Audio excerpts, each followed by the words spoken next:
there, Barkey J. Dog here. Thanksgiving time. I remember when I was little, it seems to me there were certain movies that would always come on Thanksgiving evening every year. Like, for 2 years or so, it was The Yellow Submarine, or Moby Dick, the one with Gregory Peck. Let me know down in the comments there what you used to watch back in the day where you lived. This year, 2020, marks the 400th anniversary of the Pilgrims' voyage on the Mayflower. Not the first Thanksgiving. That anniversary is in 2021. But it's surprisingly hard to find movies about the Pilgrims. Well, there's some documentaries, sure, but not movies. So we looked at Plymouth Adventure from 1952, and then there's this one, Mayflower, The Pilgrim's Adventure, a TV movie from 1979. They seem like the only two. And they only cover the voyage, not what happened later. Not even the first Thanksgiving. But let's go ahead and talk about this one. If you're like me, you probably have a bit of a nostalgic bent, and you fondly recall a show or a movie you saw when you were very young, and that gives it an element of love that helps you overlook things when you revisit it as an adult. If that's the case for you with this movie, I'm sorry, but I'm about to burst your bubble. Not to put too fine a point on it, this thing is kinda crappy. Ugh, where to begin? Well, this is essentially the same story as Plymouth Adventure, covering the voyage of the Mayflower to the New World. Unlike that film, they don't have Captain Jones macking on Mrs. Bradford, so that's good. Instead, they have a subplot where John Alden, Miles Standish, and Priscilla Mullins are in a sort of a love triangle. Which will she choose, the brash soldier or the simple Cooper? That's actually played out okay. But then they throw in this thing where Mrs. Standish has a chronic illness and is dying, which was true in real life, and she straight up asks Mullins to go ahead and marry her husband after she croaks. Come on. Ugh. Drama doesn't get any more mellow. But okay, you can live with it because the cast is good. Alright. But then there's the ship itself. The Mayflower was essentially a coast runner. It wasn't made for crossing vast oceans, which is another reason the successful crossing and return were so miraculous. The ship was not very big. It was only about 90-odd feet long. But look at this. This is the ship in the movie. It's only about 70 feet long. What they did, apparently, was to take an existing boat and tart it up to make it look like a 17th century sailing ship, with not very convincing results. See, this is the Mayflower 2. An accurate replica of the real ship. They don't look anything alike. Small as the Mayflower was in real life, this one is much too small to pull it off. Also, the Mayflower was old. It was scrapped a few years after returning from Plymouth because it was all worn out. Here, all of the interiors look brand new. And while I've never been aboard the Mayflower 2, this just isn't very convincing.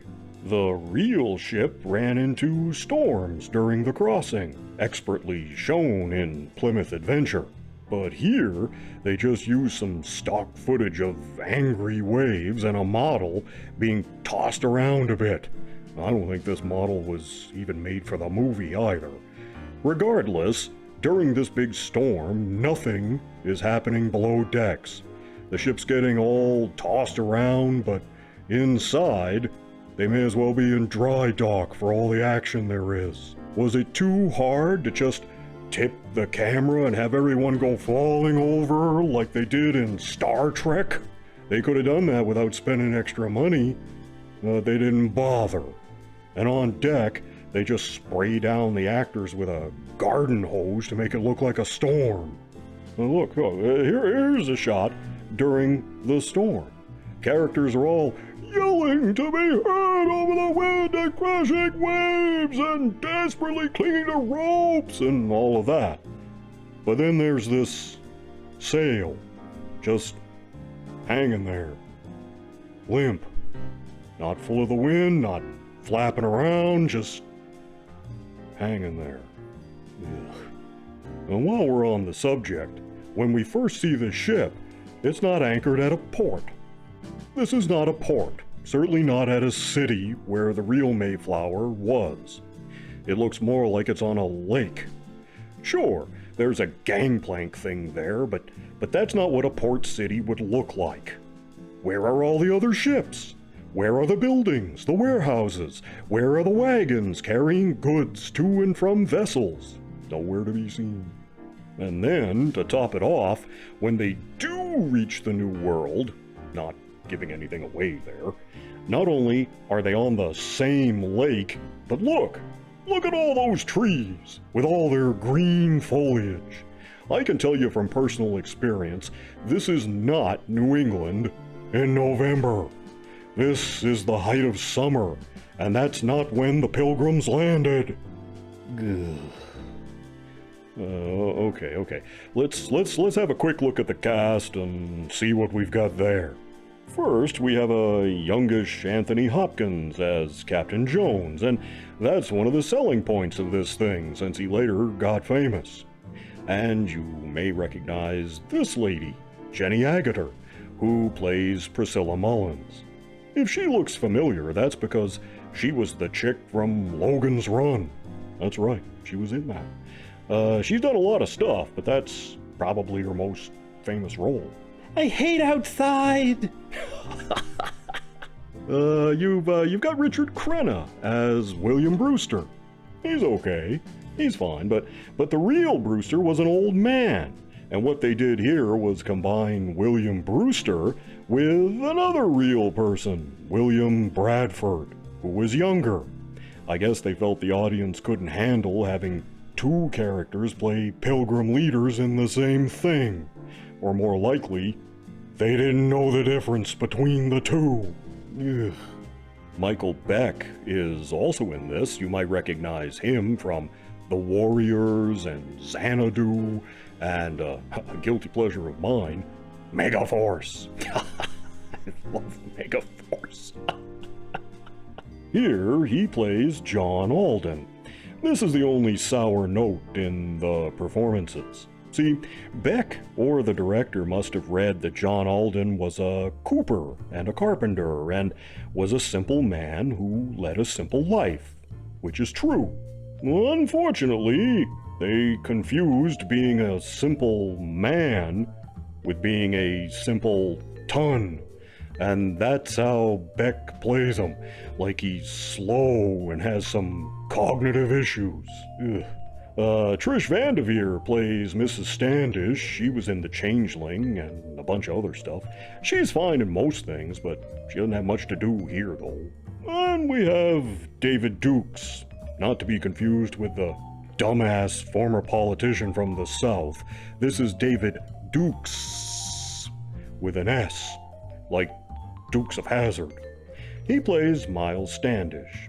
He did a lot of TV. He was in The Winds of War and War and Remembrance, two very famous miniseries from back in the day. He also had a recurring role on Dawson's Creek. But he's probably most famous, or infamous, for a guest spot he had on All in the Family. He played the guy who tried to assault Edith Bunker in a very famous episode of that show. The actor got death threats for that. For real. He's no longer with us, sadly. He died in 2000. Pretty young, too. He's fine in the role. He's good, but look at this. They gave him this stupid mustache, and it changes all the time. And not just because time is passing in the story. I mean, look at it. It just looks stupider and stupider every time you see it. Like, come on. This actor deserved better.